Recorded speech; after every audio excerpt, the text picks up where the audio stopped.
Incoming transmission. Welcome to True Spies. Week by week, mission by mission, you'll hear the true stories behind the world's greatest espionage operations. You'll meet the people who navigate this secret world. What do they know? What are their skills? And what would you do in their position?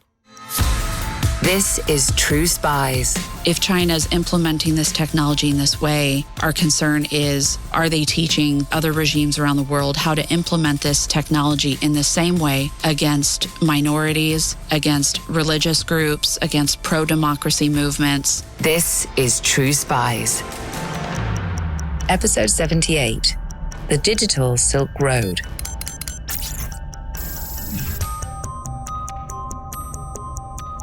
Every time you browse a website that uses cookies, every time you unlock a device with your fingerprint or your face, every time you give it permission to listen for your command, every day you lead a digital life, you're vulnerable to digital espionage. If you're listening to this podcast in an English-speaking country, you might worry most about occasional data breaches and stolen passwords. But in many parts of the world, cyber spying is sponsored and sanctioned by national governments. It's not some looming future threat.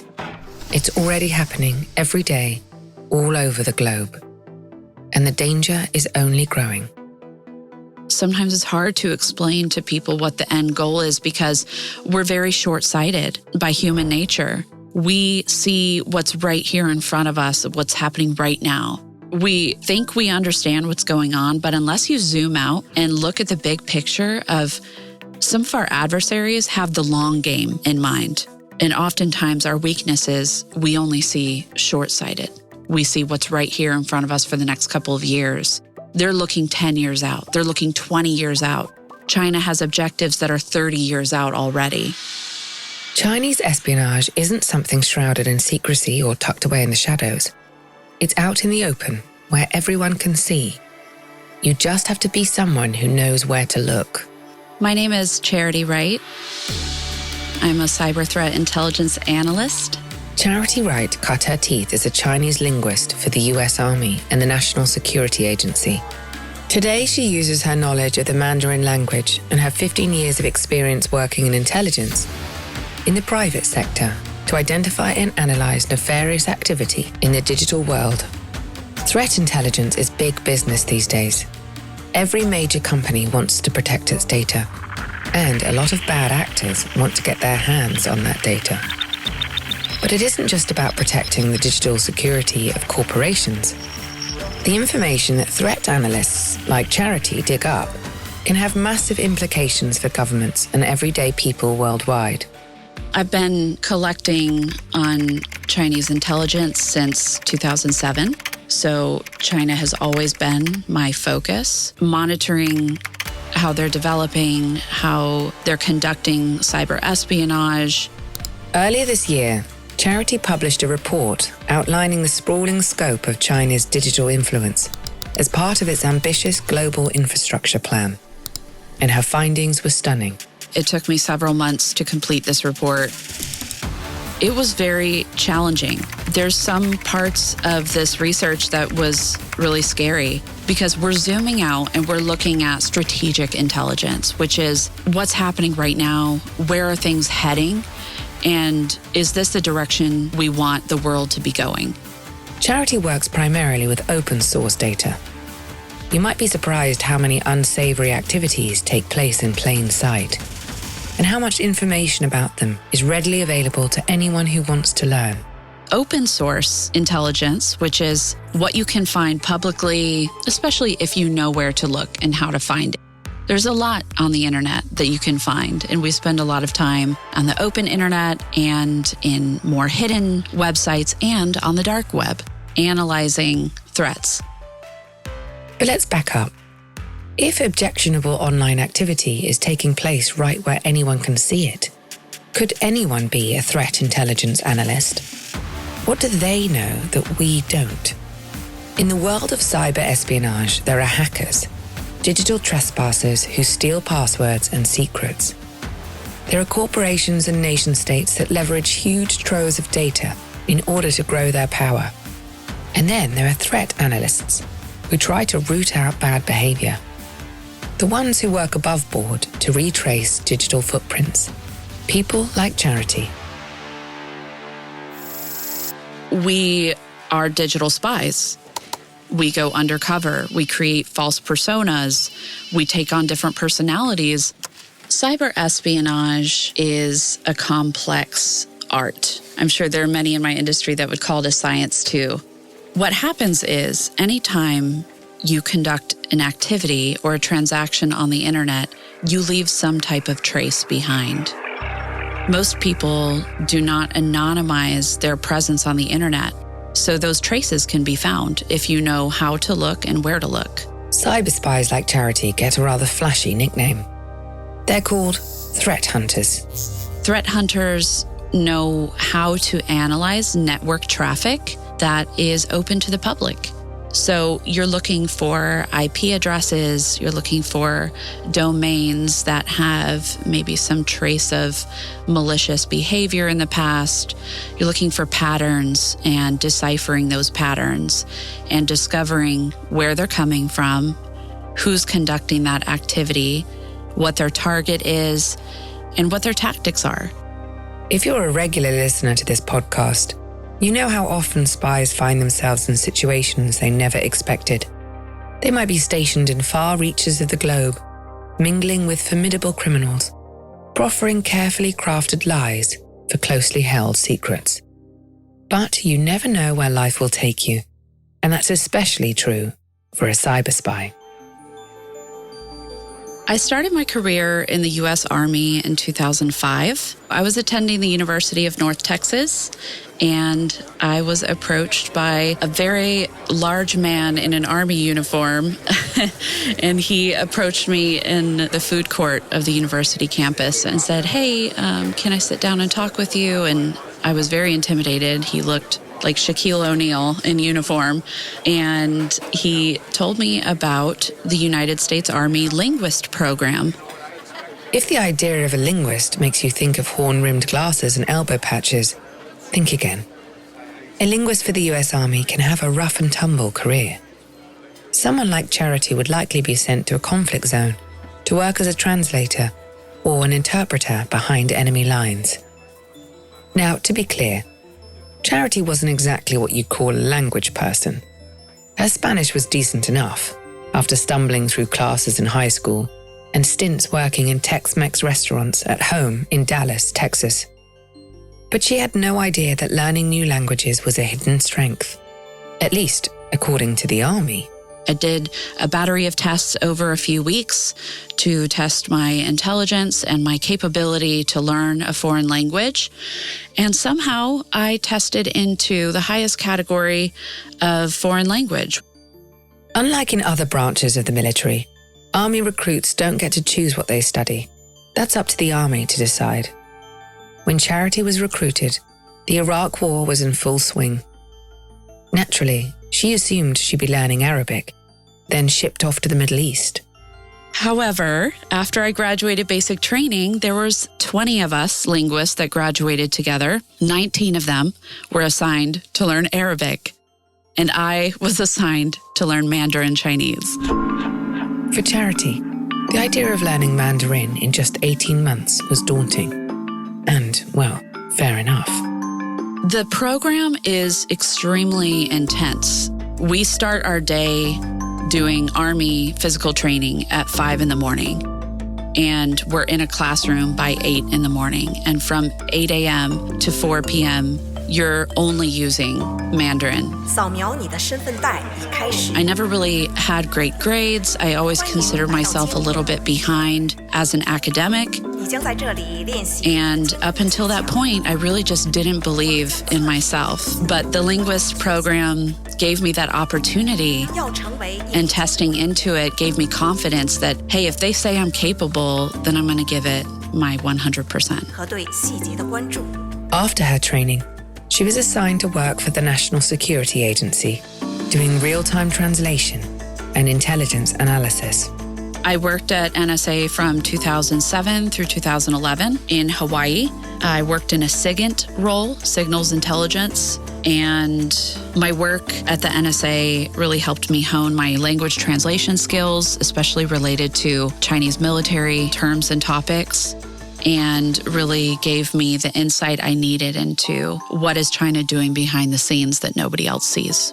4 years at the NSA laid the groundwork for a dynamic career in intelligence. But by 2011, Charity was looking for a change. I gained many years of experience in the national security and intelligence community, and I came to a point in my life where I had to make a transition. I'd gone through a really tough divorce and became a single mom of 2 kids, and I knew I need to provide for these children on my own. When I moved back home to Dallas, Texas, I was looking for jobs in the intelligence community, which is what I was familiar with. But there's no government agencies here that really needed Chinese linguists. Charity wasn't going back to working in a Tex-Mex restaurant. She didn't learn Mandarin for nothing. Then she stumbled on a job as an intelligence analyst for a private sector cybersecurity company. I might have met 1 out of 10 or 11 requirements, but at that point, I was really desperate for a solid career. I really wanted to establish myself and provide for the kids. So my first job in cybersecurity was, I consider it my big break. The role was called Cyber Threat Intelligence Analyst, and they needed somebody with an intelligence background like myself to help establish their intelligence program to protect them and their customers. In the private sector, Charity has probed the dark web and taught other analysts how to conduct business deals with criminals. She roots out online disinformation in the deepest recesses of the internet. But China has always been her speciality, and her background as a Chinese linguist has come in handy, especially recently. Over the past few years, China has rapidly developed. And so we're monitoring very closely how that development is happening, how they're exporting digital technology around the world, and how that digital technology that's native to China gives their government a foothold for cyber espionage operations. The CCP severely restricts what Chinese citizens can access online. Behind the Great Firewall of China, individuals and tech companies face widespread censorship. China has its own versions of all of the largest global internet companies. It has, effectively, its own internet. But the Chinese government isn't just advancing its agenda at home. As Charity explains it, the nation is now exporting its influence all around the world, along the Digital Silk Road. The Digital Silk Road is a set of cyber projects that the Chinese government is pushing through their Belt and Road Initiative. People in the know call the Belt and Road Initiative the BRI, or sometimes the New Silk Road. It's the Chinese government's push to invest in trade and infrastructure, and to date, 140 countries around the world have signed on to take part. The Chinese government, through their big technology companies that are native to China, they're exporting digital products and setting up digital infrastructure all over the world, especially in developing regions of the world like South Asia, Africa, and Latin America.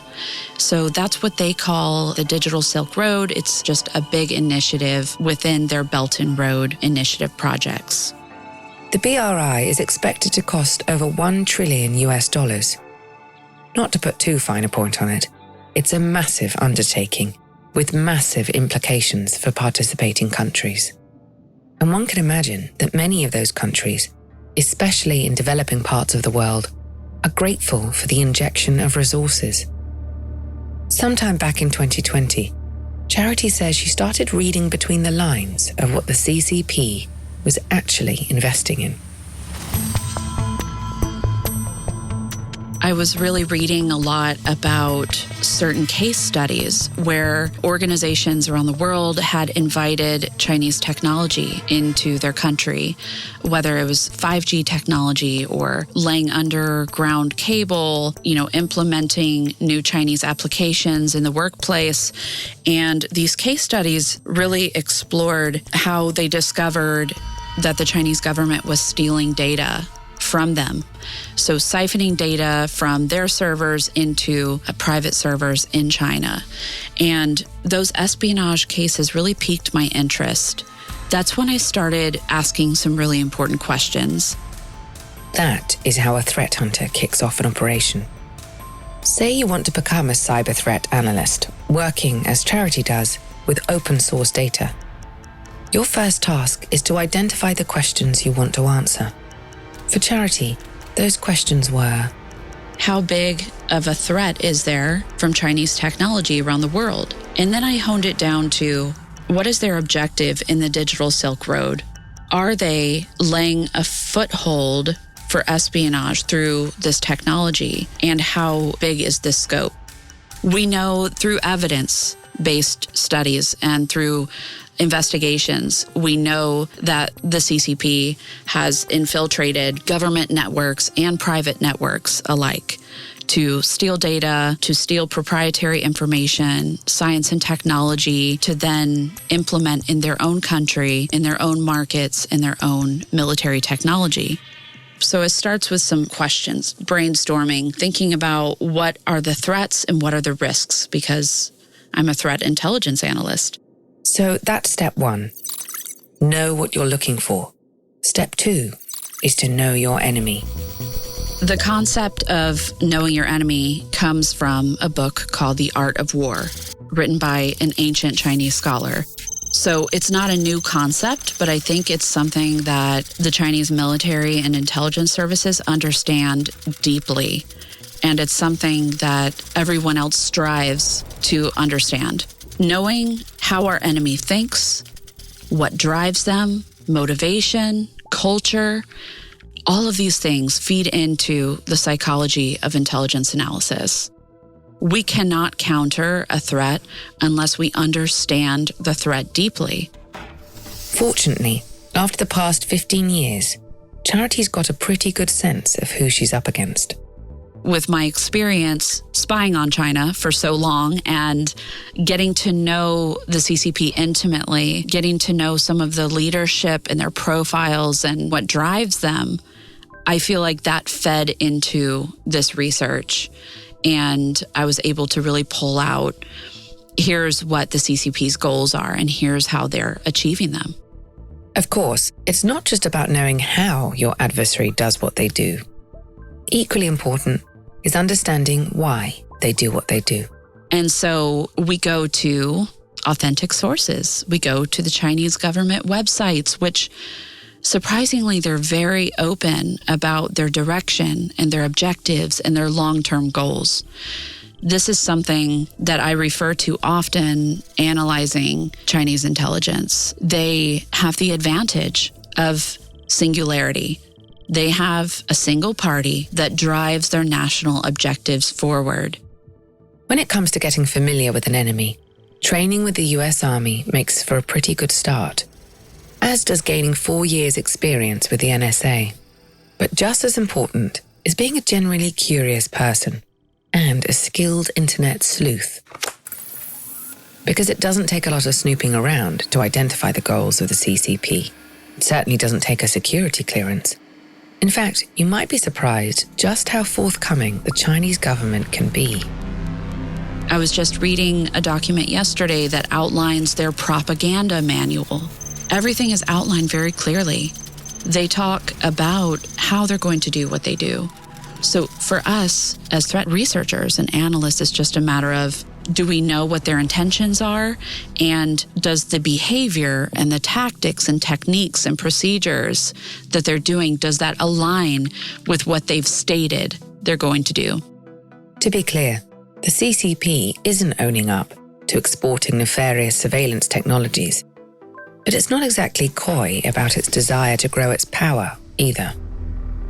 Sometimes the best way to get to know someone is just to listen to what they have to say. So, identify your questions, then make sure you know your enemy. Then it's time for step 3. Figure out who you're going to be. When I conduct research on China, I have a set of false personas that I adopt to log into certain sites, to read original sources on Chinese government websites, to track Chinese state-affiliated media and monitor what's happening in the state-affiliated media, what their narratives are, any bias that is coming through. And I use those false personas to protect my identity, as well as using technology that anonymizes my internet connections so that the Chinese government is unable to track me. Once you've taken precautions to protect your identity, you're in good shape for step 4, the real meat of the operation. Chances are, you already possess some invaluable threat hunting skills. You'd be surprised. It starts with simple Google searches. Start with Google, see what pops up, see what people are talking about. Seeing what pops up means following threads and tumbling down rabbit holes. And sometimes it means following your gut, even if you're not quite sure what it's trying to tell you. A lot of people that I work with are very technical. They came from cybersecurity academic backgrounds, and I really don't consider myself as technical or as technically competent as them. But I found an area that I excel in that I just can't explain very well, and that is intuition. And I think a lot of spies around the world have that intuition. Maybe it's learned, maybe it's trained, maybe it's just being a person who doesn't trust very easily. But I always encourage junior analysts and people that are new to the field that during your investigation, if something is telling you, what about this? Or what about that? Or maybe you should look over here. Go take a peek. I mean, there's no harm in following that instinct, and you never know what you'll uncover. Now that you're well versed in the tradecraft of a threat hunter, let's venture with Charity down the digital Silk Road. As she put one foot in front of the other, she began to get a sense of the vast scope of the problem. And it truly was vast. When I first put this report together, I think there was a lot of terminology that made the report stand out as kind of extreme, like not fear-mongering necessarily, but it is scary content. So as an analyst during the review process, I had to hone in on the facts. And I'm so grateful for my colleagues that said, Charity, you don't have to use the word authoritarian 20 times in this report, or you don't have to use the word extreme. Let the facts speak for themselves. It wasn't long after starting her research that Charity found herself wading through some unsettling material. Being that this information, there's so much of it, there's so many use cases of espionage around the world that's being implemented through Chinese technology, it was a lot to take in. So as a threat analyst, I divided it into 2 different threats or risks. One was the threat of cyber espionage through multiple layers of Chinese technology, from, underground cable to 5G towers, satellites, the Internet of Things, devices and applications that are owned by Chinese companies. They really do have access to everyone's information from the physical level all the way to the application level. And what that gives them is access to user behavior. So the threat of cyber espionage was one half, and then also the threat of invasive surveillance technology being implemented in some of the most vulnerable countries in the world. That was the other side of the report. As Charity said, there's a lot of information to wade through. So let's take these objectives one by one. The threat of Chinese cyber espionage was itself no surprise. China has eyes everywhere. But as she dug deeper in her research, Charity uncovered several distressing use cases. Among the most notable, China's thoughtful gift to the African Union. The African Union headquarters building in Ethiopia was gifted by the Chinese government, which seemed very generous. It not only included a huge headquarters building, it's very beautiful, but also a data center. And it was donated, quote unquote, by China's gift to the Friends of Africa in 2012. What's the harm in that? In January of 2017, computer scientists at the African Union headquarters discovered that every night between midnight and 2 a.m., massive amounts of data were being transferred out of their data centers to unfamiliar servers in Shanghai, China. They immediately raised some alarms and said, hey, this is very abnormal. We just detected this activity. And from what we can tell, this has been happening for the past 5 years. These computer scientists learned that Chinese actors were spying on their activities and poaching their data, not just in the data center, but across the entire building. They even discovered that there were wiretaps under some of the desks and that many of their meetings were being spied on by China, by the Chinese government. Now, of course, the Chinese government denied these accusations, denied any tie, but there was significant evidence in this case to prove that the building was bugged from the beginning. The bugs were built into the desks and the walls. So it was very clear from the very beginning of this relationship that this gift was more like a Trojan horse. But perhaps even more alarming were the episodes of digital repression that Charity found in her research. I discovered that there were many case studies where China was exporting digital surveillance technology to illiberal regimes. That is, parts of the world where citizens are restricted in what information they consume, how they act, and how they express themselves. I discovered that the technology that China is exporting to certain countries in Africa and Latin America was being used by these regimes for invasive surveillance on their populations. But even more than that, China is sending trainers to those countries to teach them how to monitor groups of citizens, how to counter pro-democracy movements, and how to implement social credit systems like what China is using. In other words, the governments of these countries are playing ball with China in exchange for the Chinese playbook. One of the things that triggered me was that China has an explicit contract with some of these countries where they say, we will provide this surveillance technology to you and your government. We will train you on how to use it however you want, which many times is, hey, we saw how you use it in China to manage crime and to control the population and to censor the media. Teach us how to do that too. According to Charity's research, China is exporting facial recognition tools to countries in Africa in order to improve its own facial recognition technology. AI algorithms more commonly recognize light-skinned faces than darker-skinned ones, and having a broader sample of faces would improve the Chinese dataset and, by extension, the technology itself. In 9 different countries, the technology is being implemented under the guise of a Safe Cities initiative. A trade agreement between China and these countries made clear, we'll give you the technology if you give us the data you gather. With that data, Charity says, comes the danger of persecution and political targeting against ethnic minorities. The reason I'm concerned about this is because there is evidence that the Chinese government is using the surveillance technology to mass incarcerate and monitor and surveil the Muslim population in Xinjiang, the Uyghur Muslim population. This nefarious use of surveillance may ring a bell for True Spies listeners familiar with episode 60, The Destroyed Man.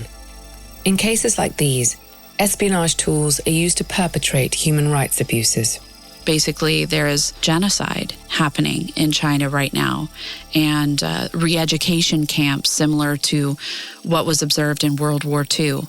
So If China is implementing this technology in this way, our concern is, are they teaching these other regimes around the world how to implement this technology in the same way against minorities, against religious groups, against pro-democracy movements, in order to quell protests, in order to incarcerate anyone that disagrees with the regime or criticizes the regime.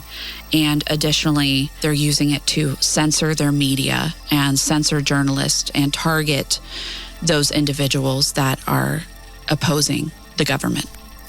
By exporting its technologies and undertaking massive infrastructure projects abroad, the CCP was clearly flexing its muscles. As she researched, Charity became aware of what she calls digital colonialism in action. We define digital colonialism as the use of digital technology for political, economic, and social domination of another nation or territory.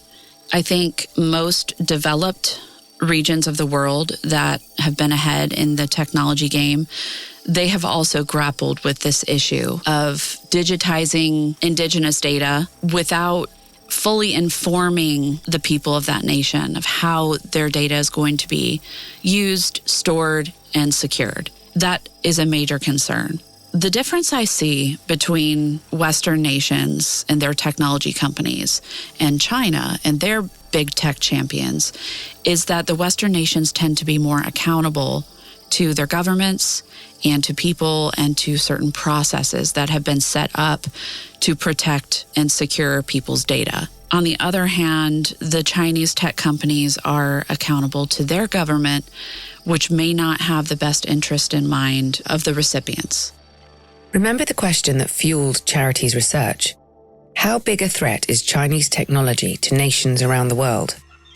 Faced with troves of information in many reports of repressive Chinese digital technologies put to use abroad, Charity had her answer.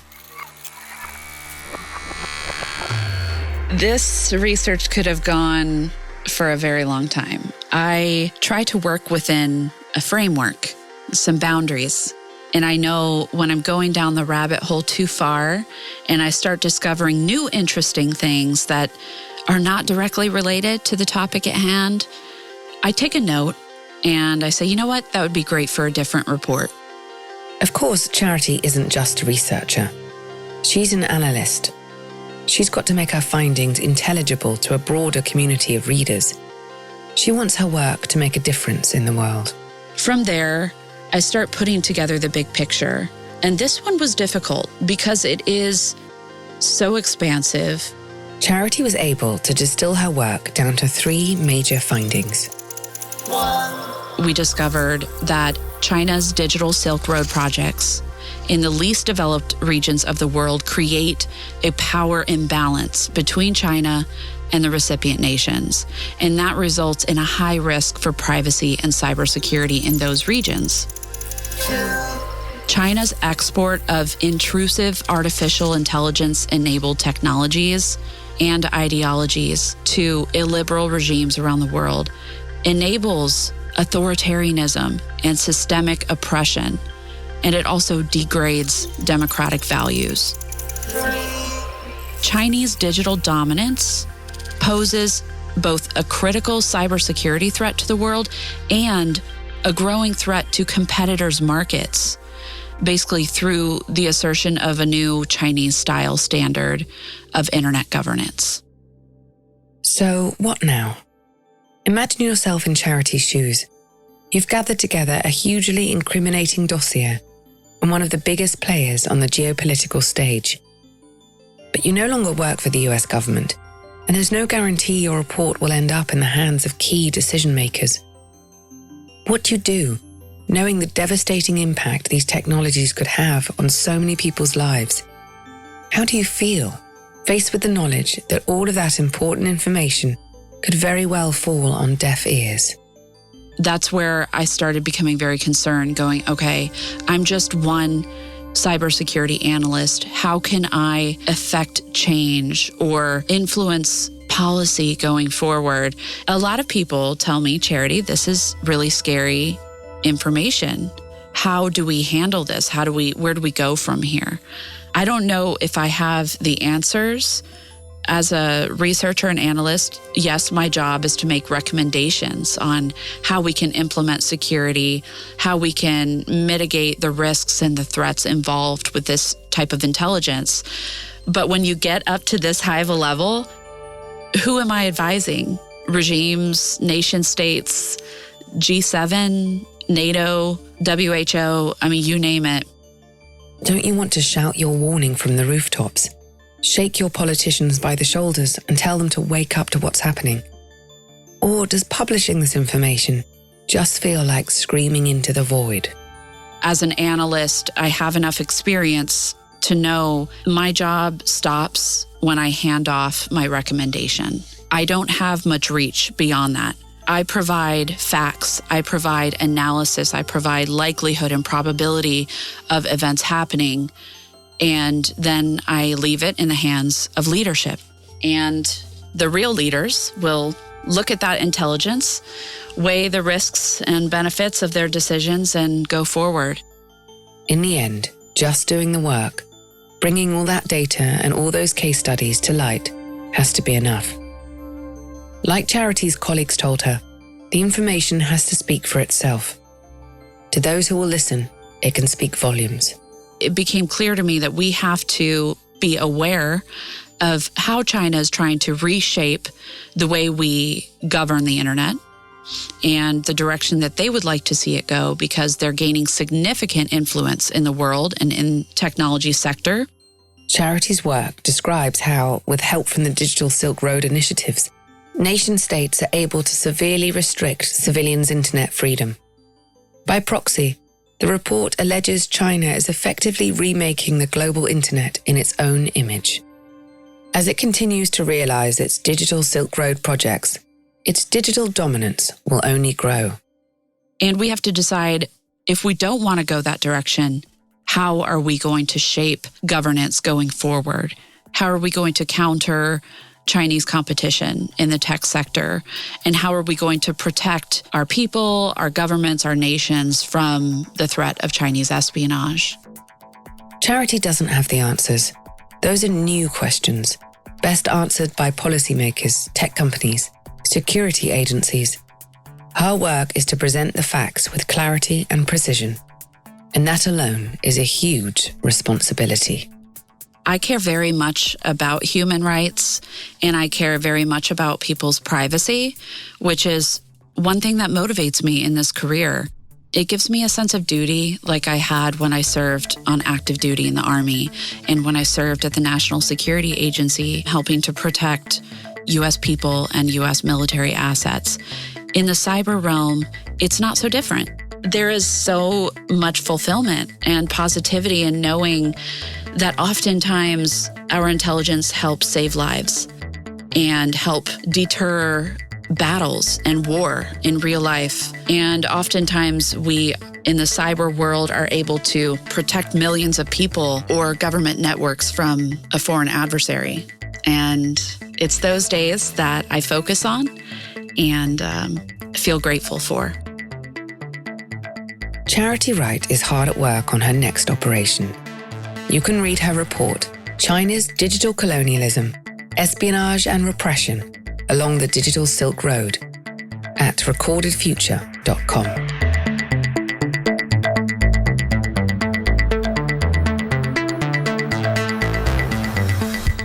I'm Vanessa Kirby. Here's a taste of next week's encounter with true spies.